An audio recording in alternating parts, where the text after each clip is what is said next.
We've been asked to record these sessions, so I'm just turning recording on. Welcome all.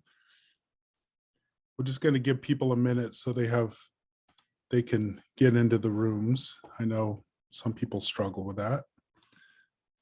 How is everyone doing while we wait for others to gather? Any reflections on the panel or on yesterday? How are people doing? What do people think of the summit so far?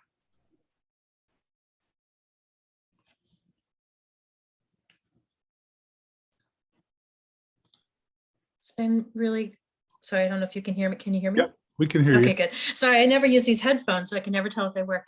I think it's been really great to hear the different perspectives and the real practical approaches to how we should incorporate this into our work. So I've been enjoying it. Great. Any other reflections? We'll get started in a minute.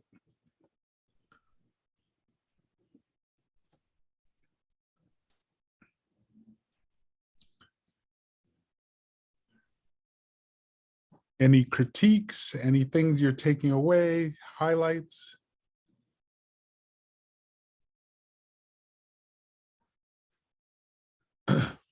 Well, is Courtney, were you unmuting? Sorry. No, I didn't have anything to add. I thought it was great. Great. Well, welcome everybody. I want to introduce myself and explain again what we're going to do here for the next 45 minutes or so. I'm Libero Della Piana. I'm with the Alliance for a Just Society. We're a national organization. I'm based in New York City. We have been working with Community Action Association of Pennsylvania for the past year, and also with the National Community Action Partnership around helping community action organizations move from racial justice and racial equity principles and into practice, and thinking beyond sort of HR guidelines to thinking about program and impacts in the communities. So that's exactly what our topic is here today, is about how to develop programs to drive equity. And I think I'll say a little bit about it, and then we're gonna really jump in.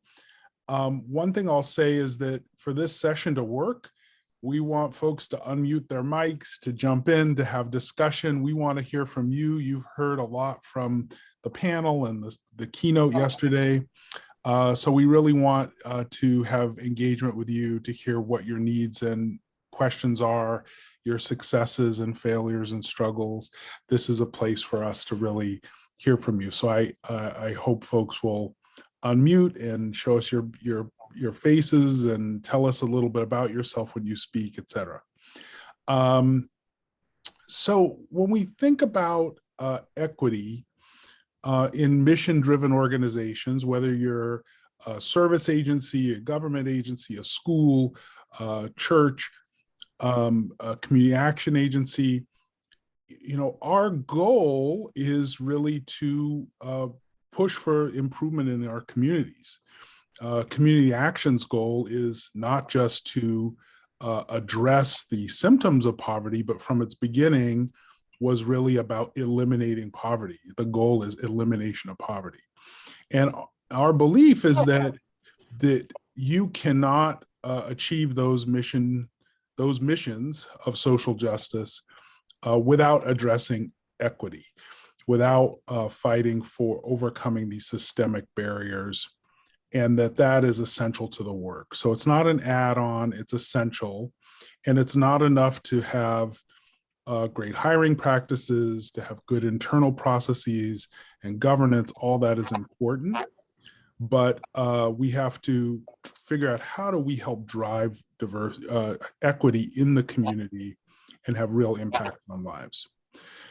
So that's what we're going to discuss today. We have a little bit of a framework that they want us to use to help guide the discussion. I'm going to share my screen to show you sort of where I'm going to take notes. And we're going to first sort of talk about what do we know about the topic? What are some of the challenges and opportunities in developing equitable policy? We're going to talk about what's working in our organizations, experiences you all have had, positive experiences. We're going to talk about what's missing, what's not working, how can we improve? And then ultimately, what do we need more of? Like what resources are needed? What considerations are needed? And I hear we're getting feedback on one of these phone lines. So I'm just gonna, Danny, thank you for muting. So that's what we're gonna do. And I wanna start out by really saying, what do we know? You all came to this workshop. What do you know? What are the difficulties and opportunities, the challenges of addressing equity through our program work? And I'll open it up. Hey, all, this is Bethany. I apologize for being off camera. I'm just trying to eat lunch.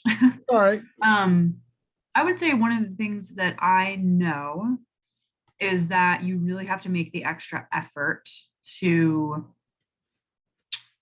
get to individuals that may not know, that may not be able to access your program, or may have different challenges accessing the program, or simply just don't have the information. So one of the difficulties is getting your program in front of the right person.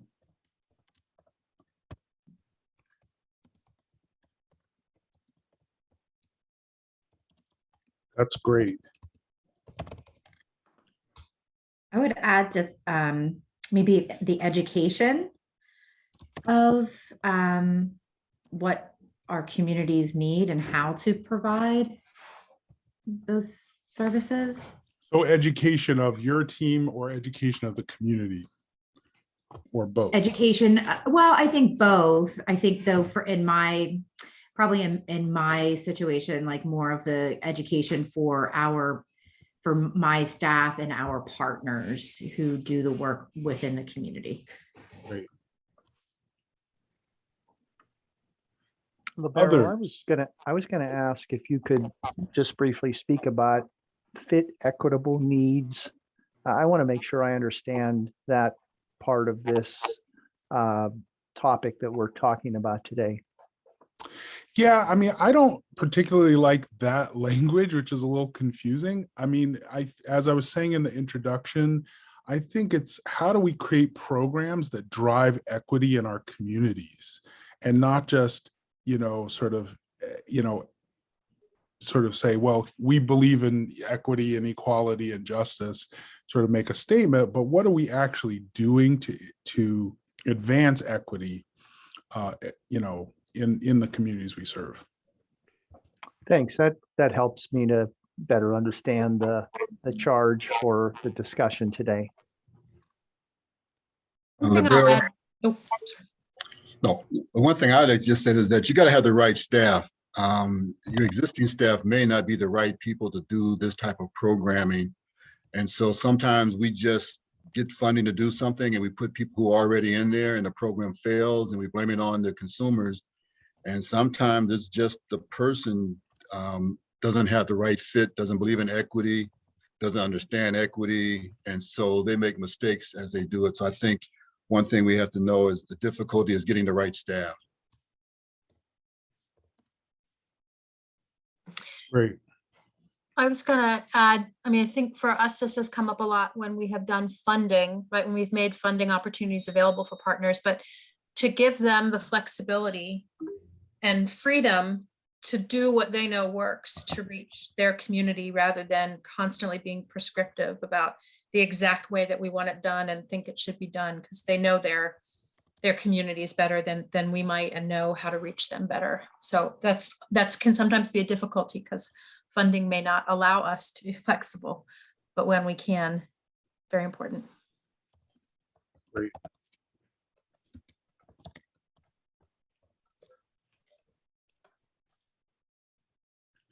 One thing I would add here is we have to be able to measure success.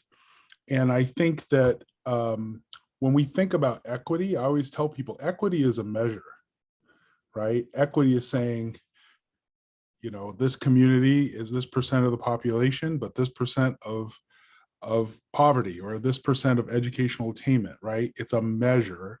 So in order to figure out, are you moving the needle, you need the data. You need to be able to say, like, are we succeeding? Is it getting better? Is it getting worse? What's our impact?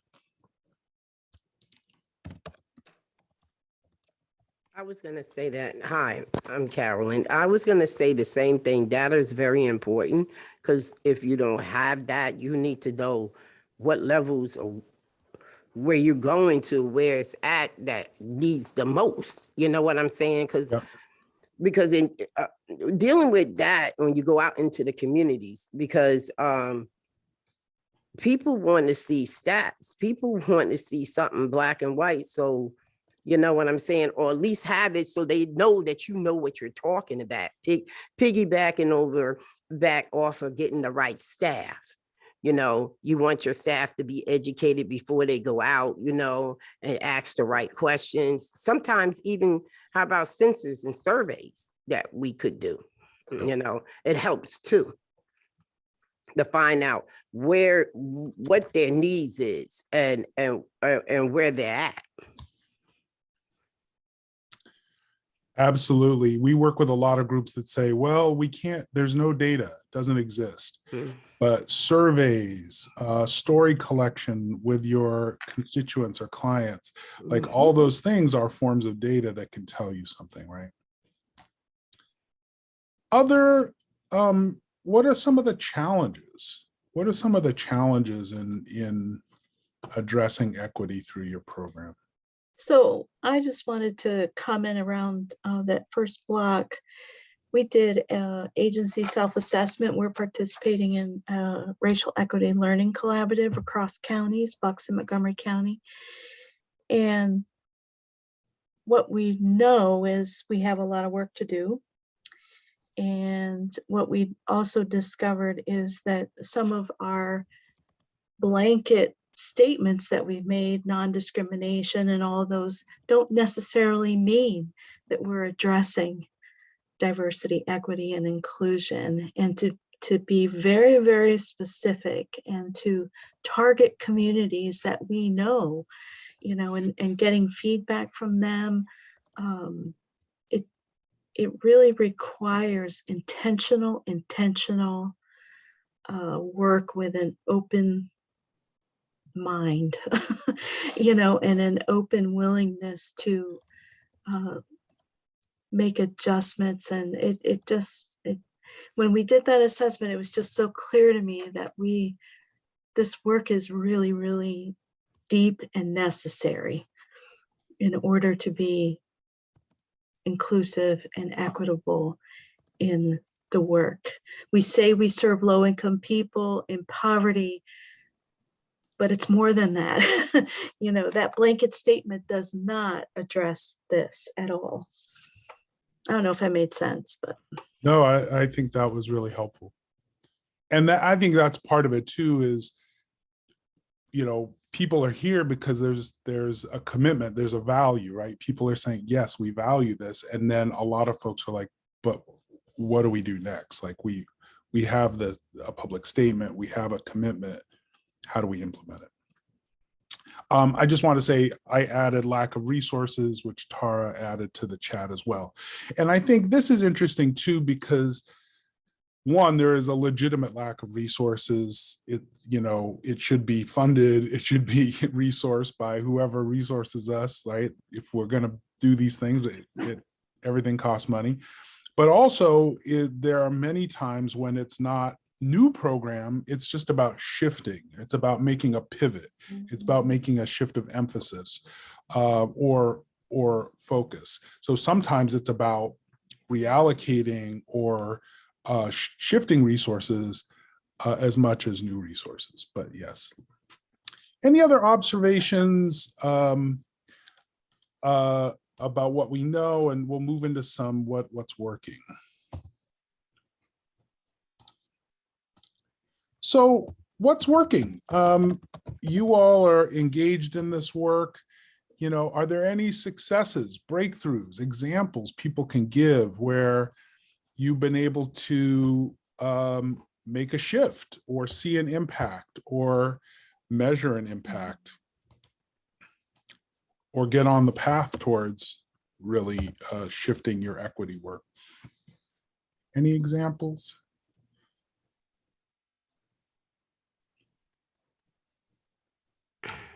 I could talk about one thing, Labaro. So one thing that we're doing here in Allegheny County, which is sort of Pittsburgh and the county that surrounds the city. One thing that we're doing is developing and working on this partnership with the local workforce board to try to bring workforce services into underserved low-income communities, particularly communities where households were disproportionately impacted by job losses as a result of the pandemic and employer closings or employer scaling back operations. And so it's an ongoing project that we're continuing to be hopeful about. We're starting to see some results. One of the things that I think has been key to that is the workforce board working with local community-based agencies to bring their services into those agencies and to promote those services to community members so that people can turn to local agencies that they know and trust to access a workforce specialist or an employment specialist to try to connect around what opportunities are available to get back into the workforce. What kind of jobs can I qualify for? What kind of training programs can I participate in that can help me to improve my wages and improve my earnings? So, well, I guess the approach with the workforce board was intentional, because as the community action agency for our county, we're not workforce experts or specialists. The workforce board is. So the idea was to partner with them and to build on their strengths and assets while using our strengths and assets to help them build relationships in community settings and have a physical presence in community settings where people can access these services more quickly. Thanks, John. No, I think it's a great example of leveraging partnerships is important, right? So if you don't have the resources or capacity or bandwidth inside your group, how do you leverage that with others? I cut someone off. Who was that? Carolyn, me. And not only that, we how about I work for community action in Tri-County and Dauphin County, and I'm self-sufficient case manager here. How about we also get other action centers and us together and develop something, what we need, networking, it's like a network, with other one, what works for you out here. And we piggyback and give each other ideas that can help us. And like maybe Cumberland County is doing something different, and we get together and we do maybe a training on case management and what's best for us, what we can come up together to make our community better and to help people that's in poverty. But I think that bridge over poverty helps too, with different organizations and stuff like that. And he said the right thing. I work with CareerLink. I work with Justice Works. And those are some of the other resources that works with me, and I work with them. You know what I'm saying? But I really think the networking helps a lot.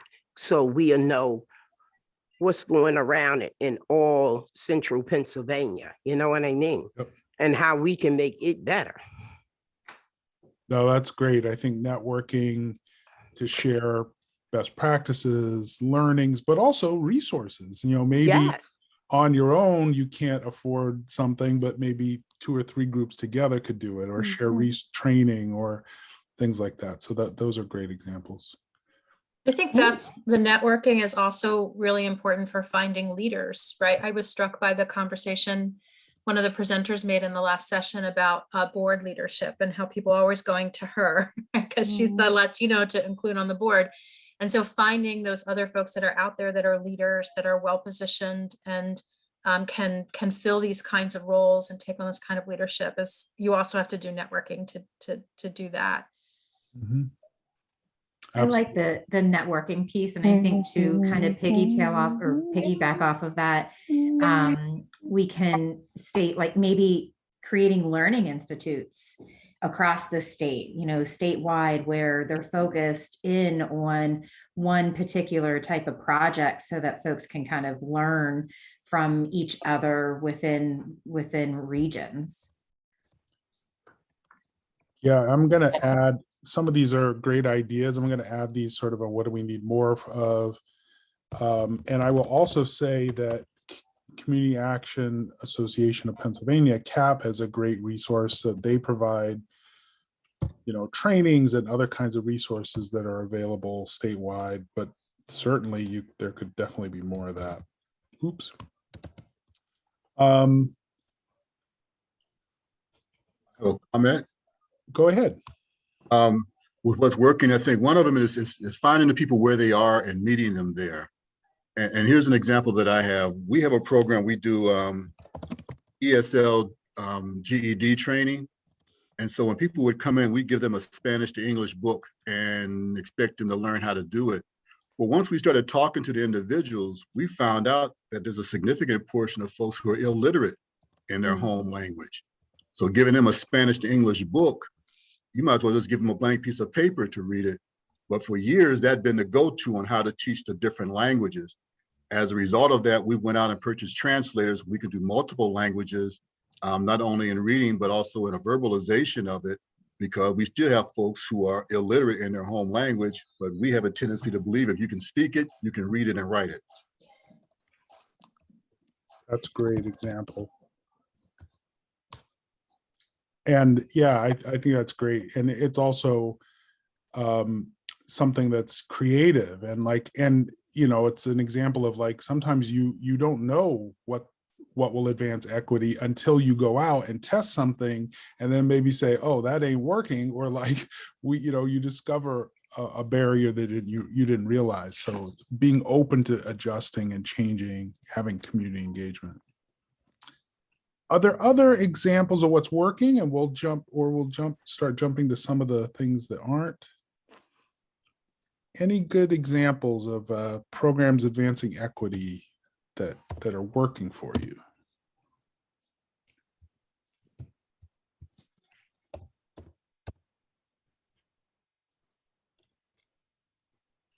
I think just on the like designing, when we have the flexibility, designing program application processes or requirements that are very low barrier. I think too often we ask people to jump through all kinds of hoops to prove that they are eligible and should get things. And then in the process of doing that, we exclude the people that need the support the most. Yeah. So having that, removing those barriers to participation and access. So I'm actually here kind of twofold. I'm a board member of the Tri-County Community Action Program, but I also work for a regional food bank. And so I would say one thing that really has been working well for us in the last year or so is implementation of a language line. We have a SNAP helpline that helps households sign up for benefits.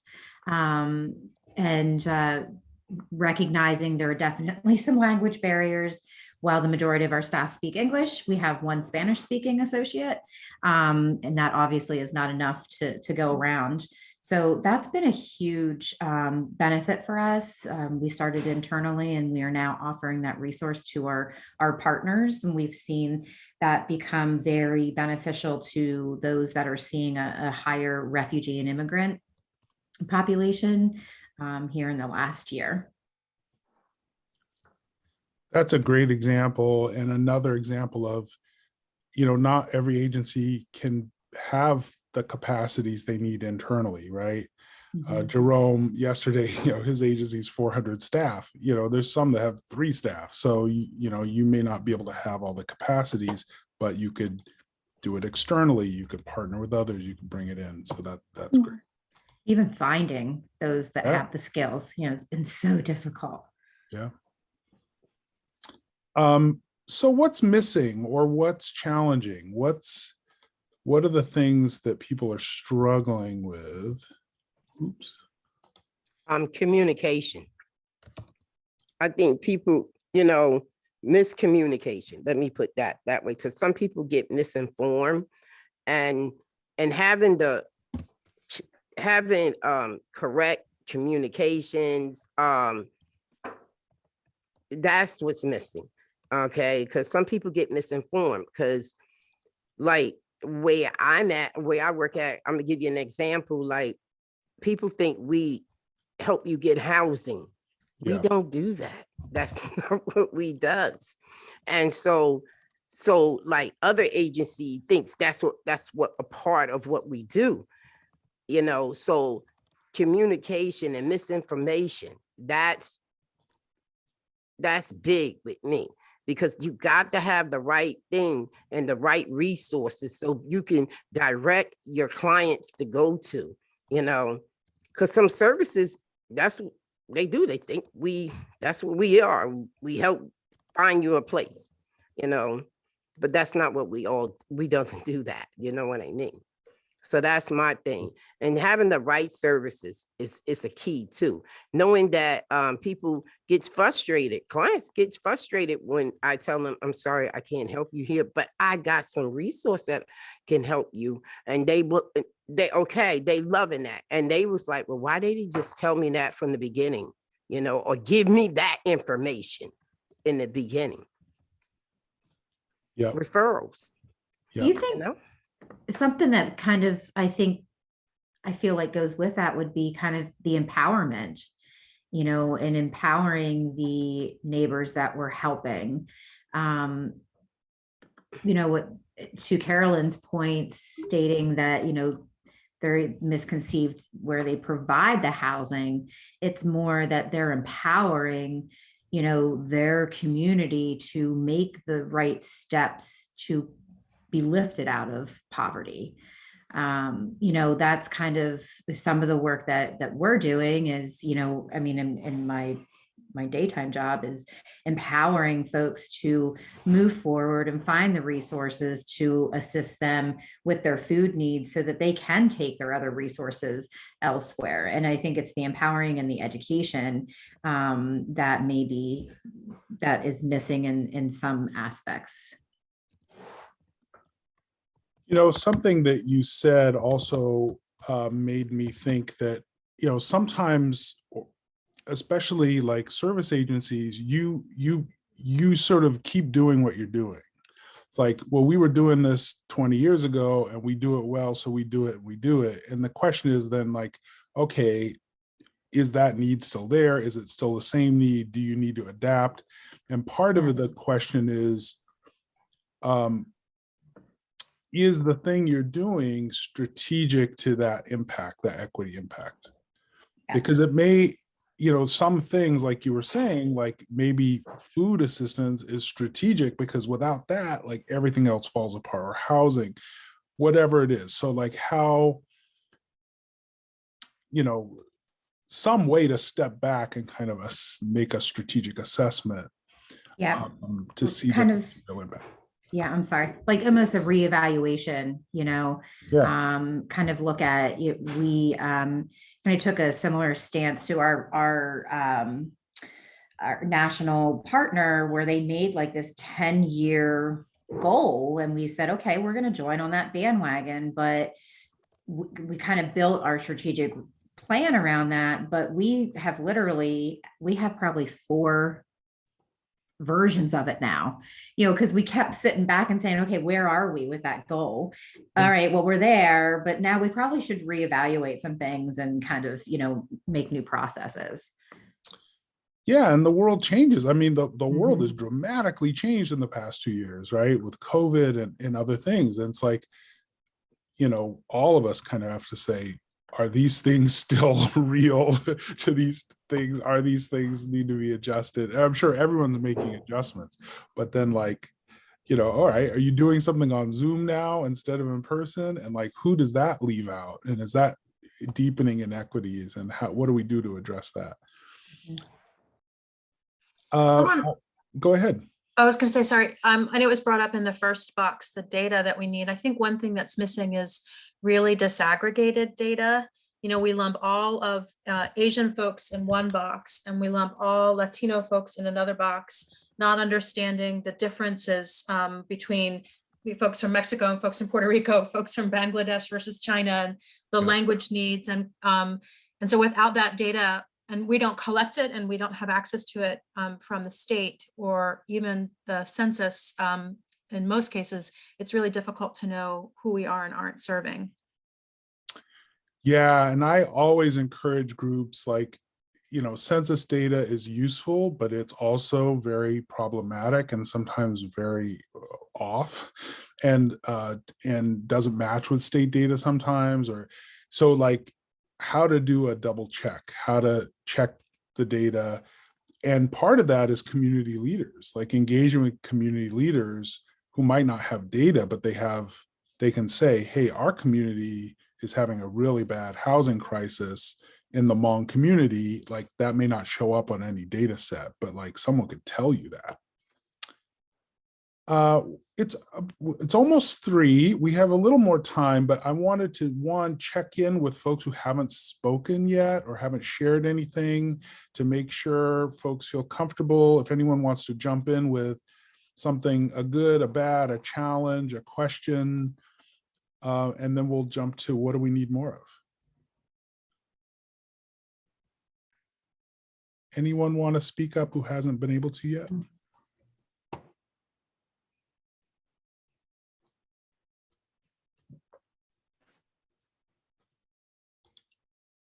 I won't put anyone on the spot, but just know that you're welcome to jump in and encouraged to. We love your input. It's good for everybody. I just got an update. Okay, so we have about 10 more minutes.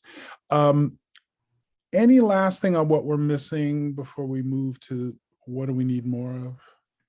Yeah, can I just add one thing? I don't really know how to express this, but resources or thoughts on the digital divide and like a because we're constantly thinking about like a multi-generational approach, and of course communicating services across a wide range of individuals. And the digital divide is so real. I work with young people, so I'm fortunate to be taught a lot, but I miss the boat a lot. And then in the reverse, when you're not up to speed on technology and don't know how to use a QR code or whatever, some individuals don't even have email. So that digital divide is very real, and we're missing a lot of individuals without being able to fix that. Yeah, that's real. Anyone else experiencing that or find ways to overcome that?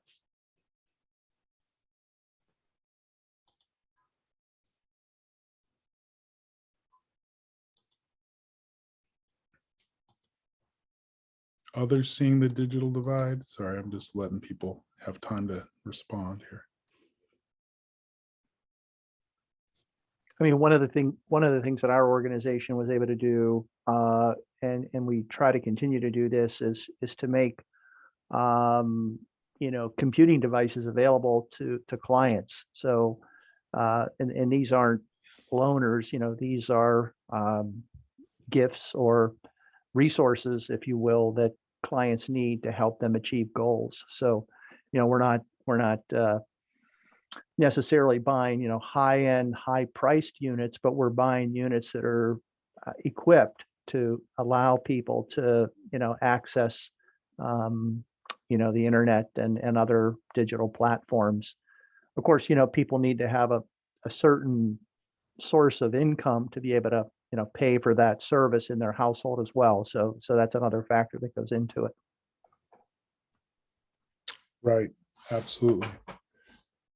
One thing I will say, a group that we work with, a community organization, not a service organization, but a community organization in Louisiana, when the pandemic hit, and a lot of groups sort of went to Zoom, they were like, our folks do not have computers, our folks do not have cell phones, our folks do not have broadband.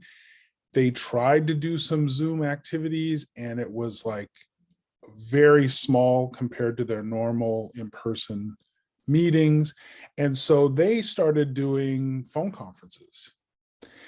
And they learned over time how to create a phone conference environment where people could have discussion, and how to, and I mean, it seems kind of unwieldy, but then you think, oh, we bend over backwards to do all this crazy stuff with Zoom, right?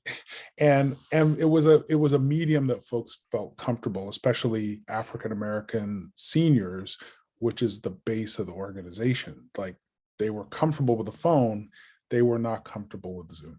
So it was just a matter of like, and that meant also like turning down grants. Like, they had funders saying, oh, we're going to give you money to do laptops. And they were like, what's a laptop going to do? People don't have internet. So yeah, I think that it's challenging. It's not easy, but I think there are some creative ways to kind of address. You're right, because the organization, before I relocated to Harrisburg, I used to live in Reading, and when the pandemic hit, and I was a peer support specialist. So I had to come up, they were so comfortable on the phone. And, I would come up with some things and they were loving it. You know what I mean? And they liked the conversation more so than like the Zoom, because the conversation got heavy and it was easier for them to talk. And I found out a lot of my clients that didn't know what to say or didn't know what to do had a whole lot to talk about. You know what I mean? When that pandemic hit. So that phone conversation, when they came up with the phone thing, and we start calling out our individuals, we were happy then. They were happy, because it's easy for them to handle a conversation than to do Zoom. You're right. Because technology, a lot of people don't like the Zoom, because a lot of people don't like to get on Zoom. Mhm. Great. Let's move to our last square here, which seems redundant, right? We talk about what's missing. I think what do we need more of is sort of like, what resources are needed, what capacities are needed, what are things that would help your organization on this equity journey? What's something that will help sort of make equity a real impact in the community, and not just a value that we hold? We talked earlier about learning institutes, in other words, ways to network or bring together multiple organizations to share education and training. That's a great example. What else? What are you missing, or what would make your work easier in this realm? I would say, I can only speak to my own experience, but more time and honesty to like lay the foundational work of what needs to happen at your agency, your office, your program, whatever. Because the work we do is really hard. It's never ending. There's no down cycle. There's no like off time when we can take on a new project, and all staff need to be engaged in this conversation. So stuff's going to have to stop. Like, things are really going to have to stop happening so that the foundational work can be done and it can be blended into the everyday work, so that it can only get better. And that kind of has to come from a place of leadership. Yep.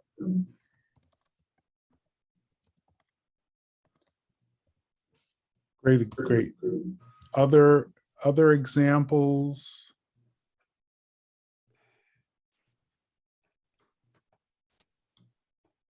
Well, I think like mentoring and training, shouldn't go unmentioned here. There's a lot of, workforce challenges these days, people leaving the workforce, people leaving the field that we're working in. And when we are faced with bringing new people in who maybe haven't worked in this space before, how do we go about supporting them and mentoring them and training them to the point where they're confident and they're comfortable doing the work we're asking them to do? Like, I think we have to be conscious about this because I think we're faced with some of these kind of challenges today. Great. You just got the 5-minute warning. So just be cognizant of time. Would love to get a few more examples of what would be helpful. Just to add to that, I think required and ongoing training is needed.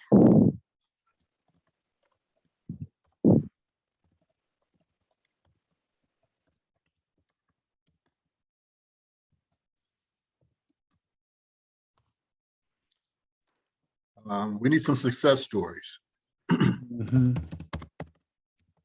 where, as you've shown examples, if we can improve everybody's attitude and make everybody be treated equitably and fair, what does that bring to the community?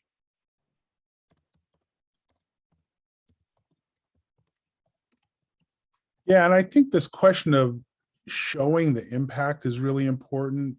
I see a lot of groups that have really great innovative programs, but sometimes they can't actually show like what is the result, and that's helpful both for funding, it's helpful for allies, it's helpful for the community. Like, how do we show that? I think Go ahead.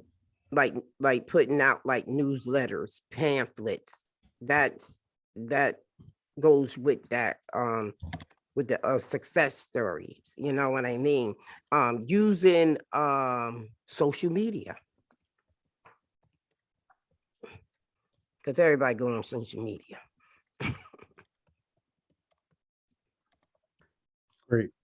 Do you think focus groups, kind of holding focus groups within the community and really getting to better understand the needs kind of brings us back around of, evaluating strategic plans and Sure. the internal processes? Yeah, and I just add there like the how-to, because I think that like surveys and focus groups and these kinds of things are really important. We talk about that a lot when we work with groups on how to do this work. The thing people struggle with is like, well, how do you do that? What do you do? How do you navigate that? But yeah, I think that more of that is really helpful.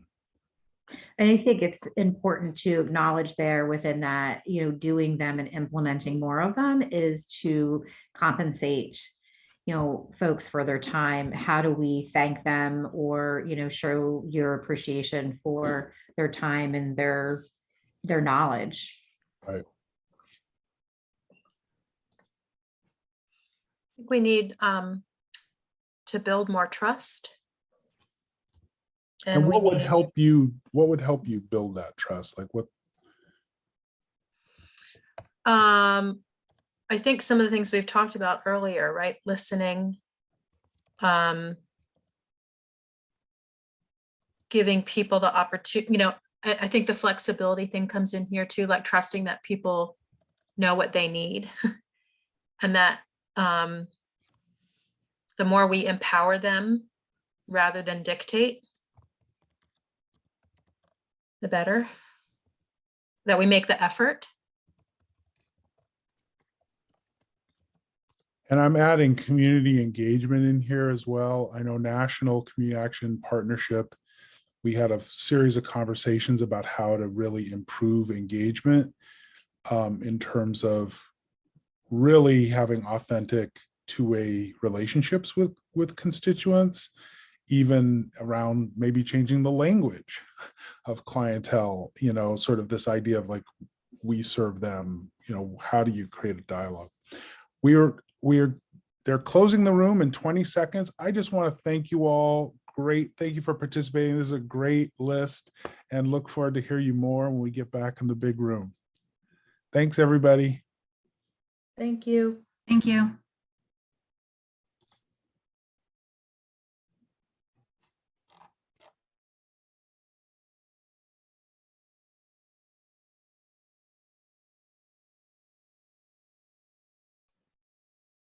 All right, welcome everybody. It looks like we're coming back. I'm not sure if everybody's back in the room, but looks like we're all back. I'm actually wanted to do, just go around to our facilities, a quick debrief of the rooms. I was in the room with Understanding the DEI Continuum. We had a really rich conversation about accountability and making sure we implement this work across systems, making sure we understand, what's missing and what we need more of. So we had a really good conversation.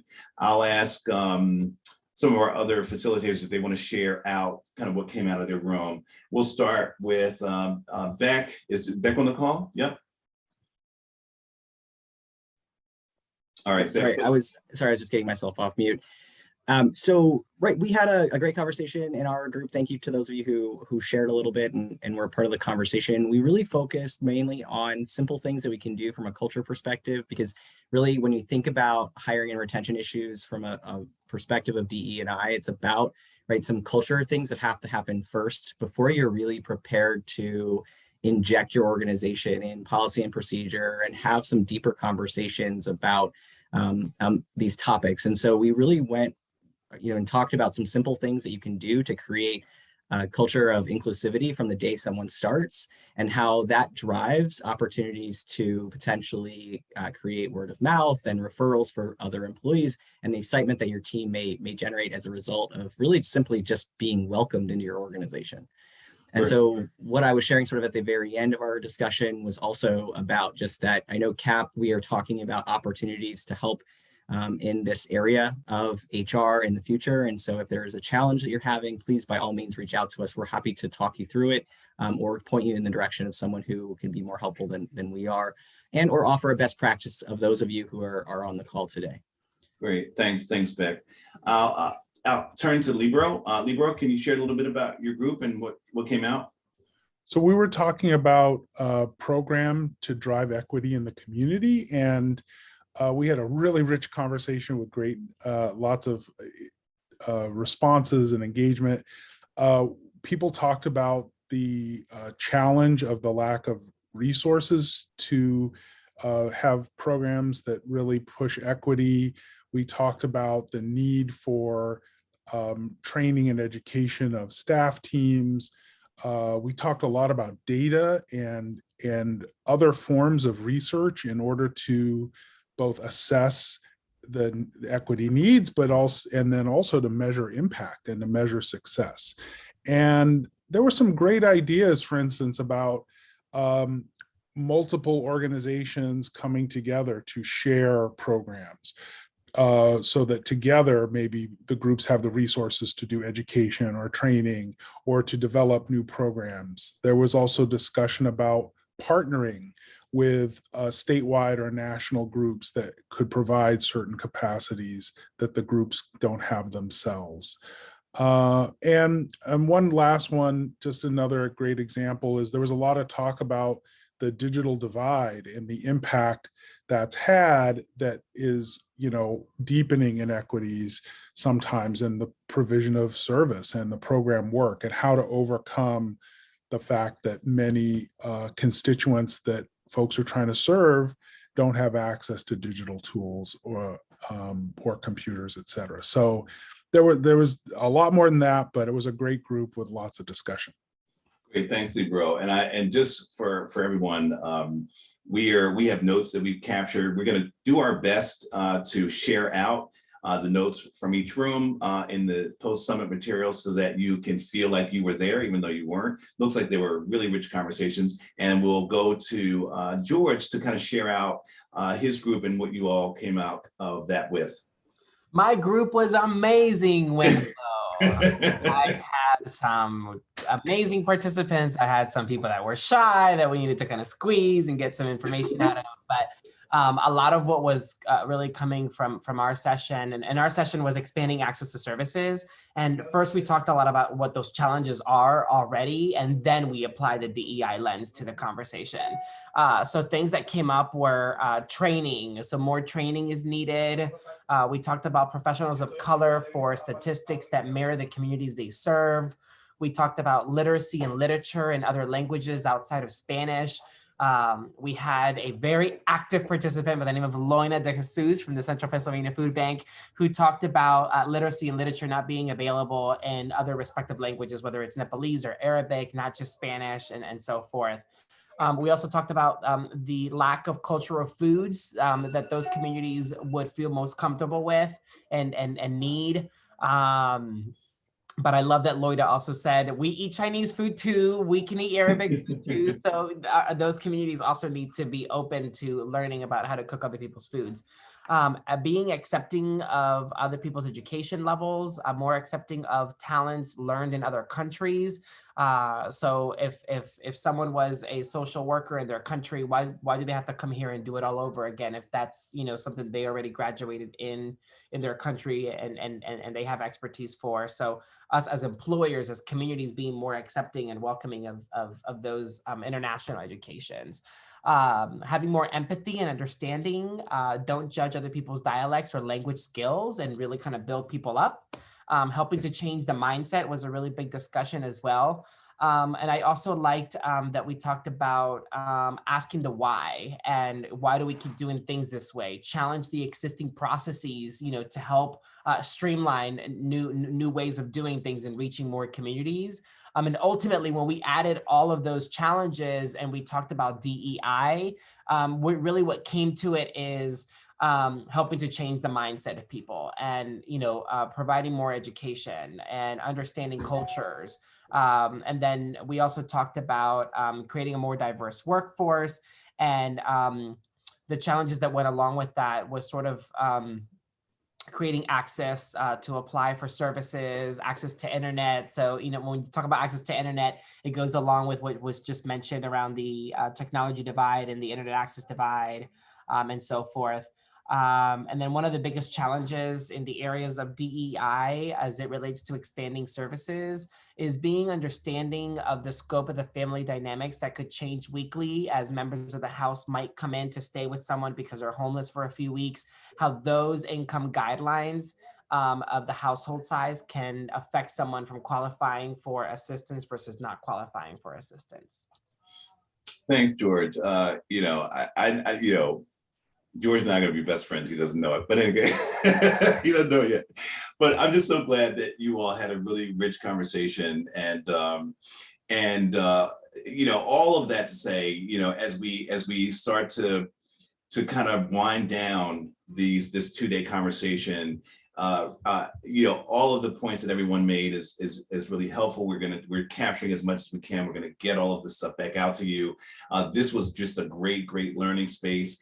And we have one more space that we wanted to kind of move to where it's really going to help us kind of bring everything together. So we were blessed, if I can use that word, to have the chair of our CAAP Equity Committee, Ms. Vanessa Filbert, who is going to really give us some closing remarks on not just this day, but yesterday, the summit in general, what the intent and purpose was, and really kind of focusing us on what's next. And we talked about that in our group in terms of this continuum, where do we go from here? So after Vanessa speaks for a bit, we're going to come back, do some quick closing remarks on the summit, some logistics, and then we're going to wrap up. So I will turn this to Vanessa and we will take it from there. All right, great. No pressure when they do the spotlight thing on Zoom. It gets real focused here, guys and gals. Well, I just wanted to start by saying thank you. I've been able to be on throughout yesterday and today, and really trying to take on the space of learner observer. To be curious, those of us who are committed to this work of equity, I think there's a lot of value when we take on the role of learner and we can hold that posture, because this is a journey. And it's one that even as a person of color or as a woman or whatever kind of marker that I check, I'm still learning. And I need to show up with curiosity and with care when we talk about this conversation in regards to equity. So I just want to thank you all for your participation and thank the expertise that's been on, the last 2 days. And really a big, I don't know, those of you, if we all know how to use our annotation on our Zoom, but a big round of applause to Winslow and Beck and the team at the Community Action Association of Pennsylvania. So much intentionality and care in developing this work and this time together. And, I'm one that believes deeply in that when we sow with good intention, we reap really good things. And I believe that this is the beginning of a really great season for the Community Action Association of Pennsylvania. And I'm really excited about the leadership and the compassion and desire to build equity and to come alongside. I heard that today at one of the panels, right? We're coming alongside, and that's the value that the association brings for us to not only community actions, but to all of you who are part of this work, is that there is a space to come alongside so that we can help with the burden of the weight, right? And that's the value of walking alongside people. So I just want to thank Beck and Winslow and the team and Leslie and all their contributions to make this really, really just so well done. So I have 4 key points. I might give you back time. I'm from Brooklyn and I talk fast sometimes. So you guys get what you get and you don't get upset. That's right.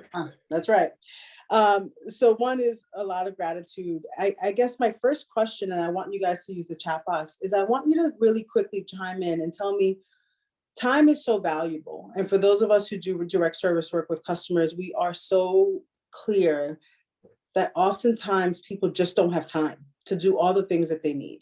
As professionals, as family members, sisters, brothers, husbands and wives and partners and community members, there's just never enough time. So I want you to put in the chat, why did you make the time for this over the last 2 days? What drew you in? What was that compelling piece that said, no, this is important to me? Tell me the why. So we'll look at the chat. I'd love to see some of that really quick. I'm going to open up my chat box here and I just want to see why.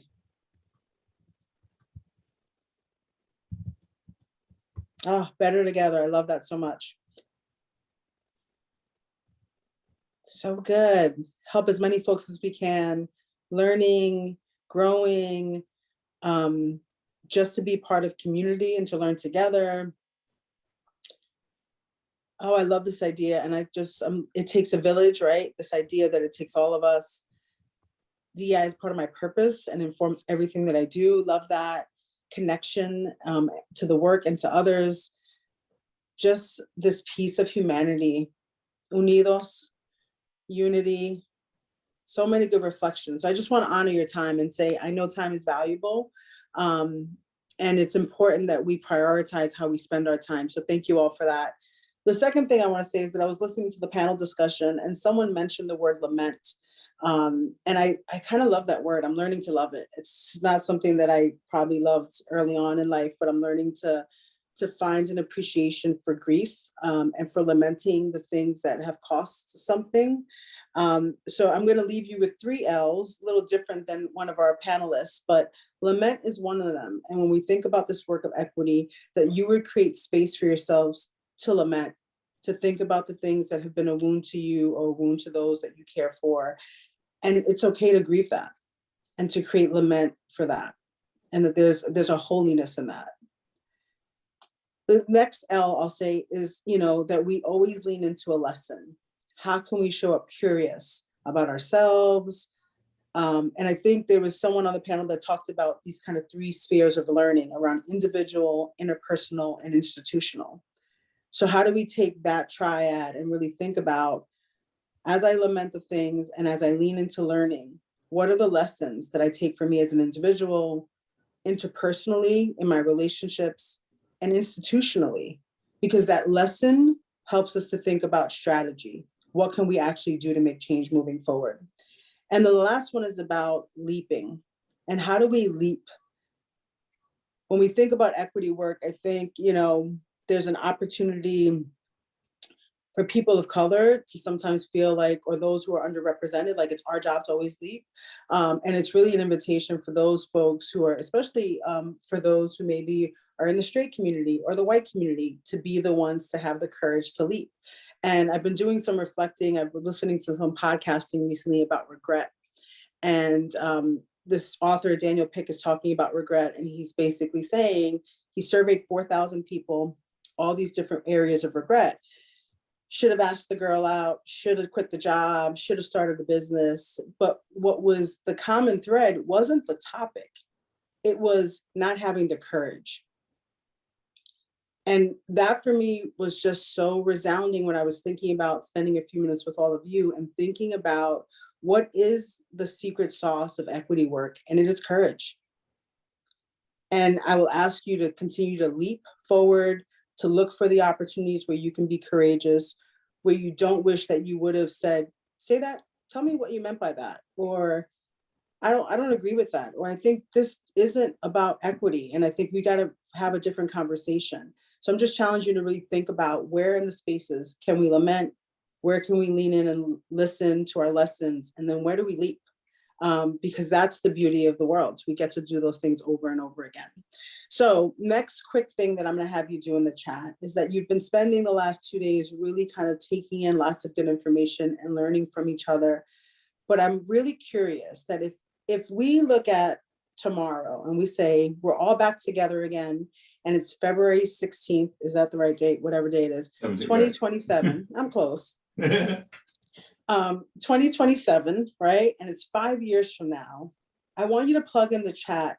What would we be celebrating 5 years from today that we got right when it came to this conversation around equity? So just think about one thing that would be different, that we would have gotten right in our pursuit of equity if we're here 5 years from today. Higher wages, harmony, love it. Wage equity, I'm here for it. Oh, feeling safe, better communication, acceptance. It's great. Learning more, improved education, equality, unity, lots of unity. Housing inclusivity, love that. Justice, more tolerance, more opportunity.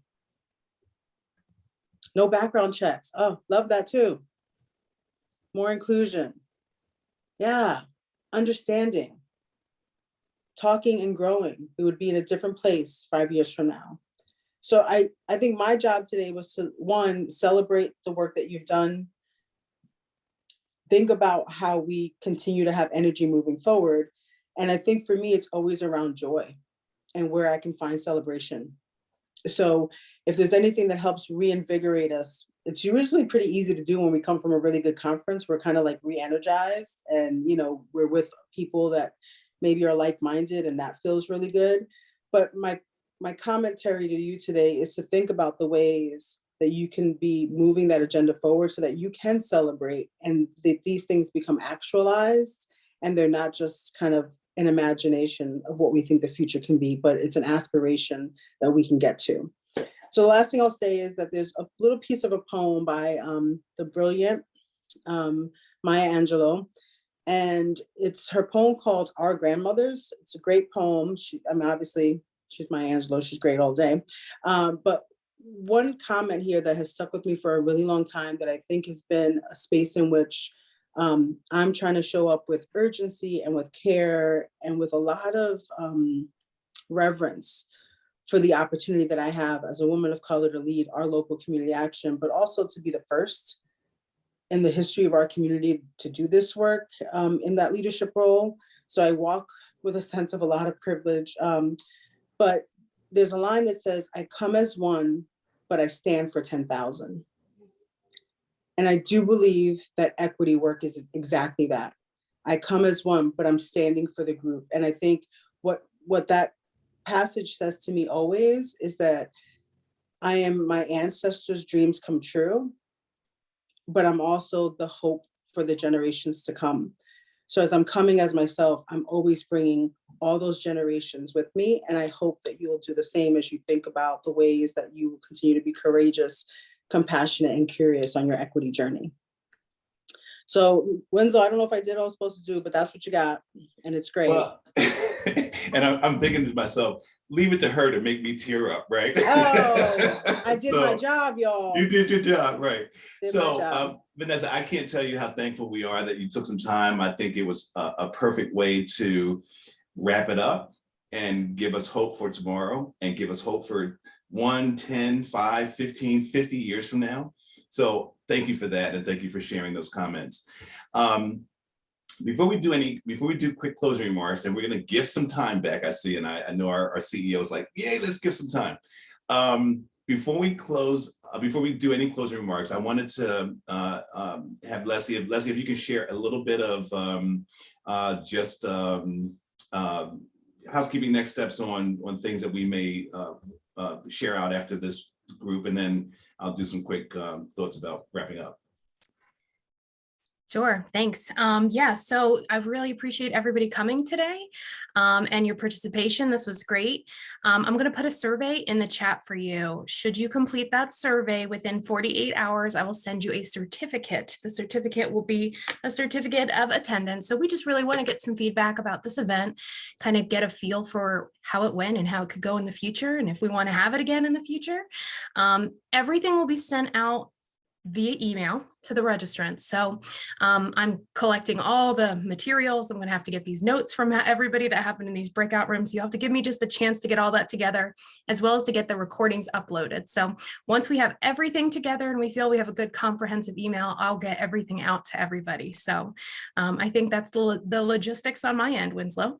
Great, thanks, Leslie. And I will tell everybody who's here, those certificates are real. You know, that survey, we want to hear from you. We want to know how we did. We want to know what we could do better if we decide to do this again. And so thanks, Leslie, for doing that. I really do like the idea that folks can feel like they have a takeaway and really see this as a learning space for all of us.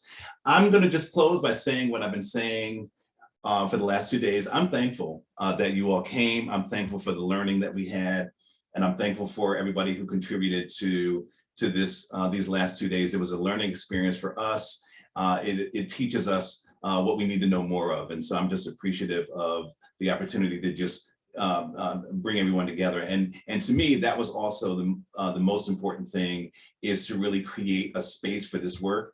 I'm just super excited. Well, let me not use that phrase.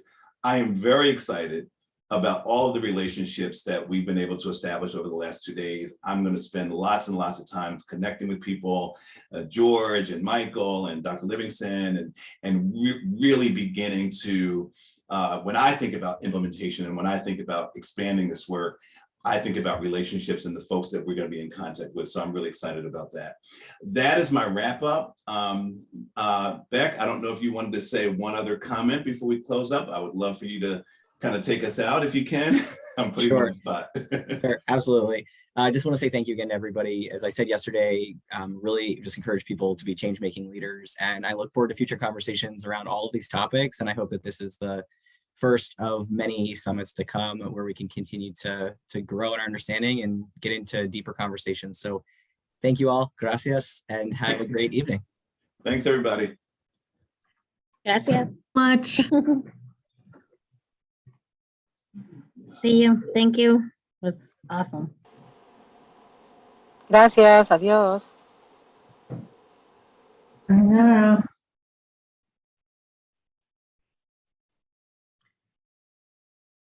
Tienen un buen día.